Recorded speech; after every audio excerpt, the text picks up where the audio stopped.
For about 50 years now, we've known that people tend to engage in something called confirmation bias. They tend to look for information that's going to support their beliefs or preferences. This work builds on a relatively newer stream of research that looks at how people evaluate information about the alternatives that they're considering during a choice. What that literature finds is that people distort information significantly in order to favor the alternative that's leading.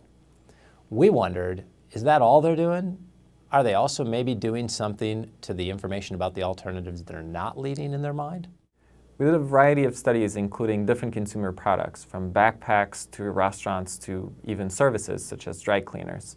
What we studied is how emerging preferences influence the evaluation of subsequent information. And so when I see information about a restaurant regarding its menu, how does that influence the evaluation of its dining areas as I encounter that later on? And so those studies involve sequential presentation of information so that I learn about all the restaurants at the same time on a variety of different attributes. The main finding is that we replicate previous research that shows that people will distort information dramatically to favor their leading alternative. The thing that we really add in this research is that we find that people distort information against the non-leading alternatives, and that distortion tends to be a function of how far behind in the process the alternatives are. The most surprising finding was what happens to the alternatives that are further down your preference list. When I'm faced with a choice of 6 alternatives, we expected that the alternative that is second out of, let's say, 6, would be the one that would be the most biased against, because it's the one that's threatening the most the leader. It's the second one in line. What we do find, however, is that it's really the alternatives at the bottom of the choice set that are biased against the most.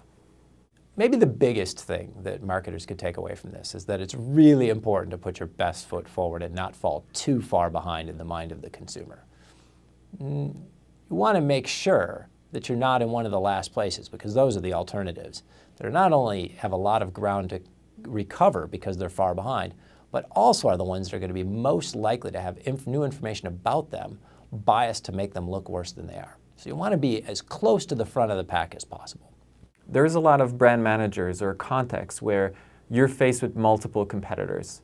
When consumers are not familiar with your brand, let's say in a tourist location, there's 6 restaurants, one right next to the other, it becomes really important that you become their pre-decisional leader right away. Because if you're not, you're going to be, any information that they see about you is going to be denigrated.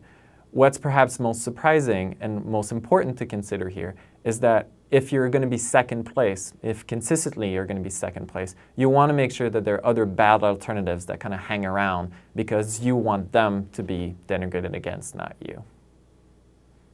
So far, we've only examined this phenomena in choices where information comes in sequentially. We found that people tend to bias information about the trailing alternatives to make them look worse than they are, and in favor of the leading alternative to make it look better than it really is.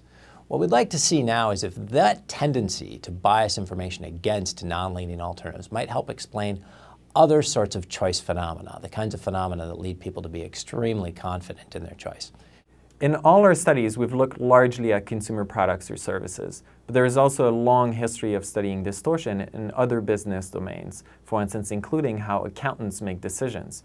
When they form tentative preferences versus specific decisions that they're forming, it can also influence how they evaluate that information. And so we'd like to generalize this other decision-making domains, including, for instance, accounting research.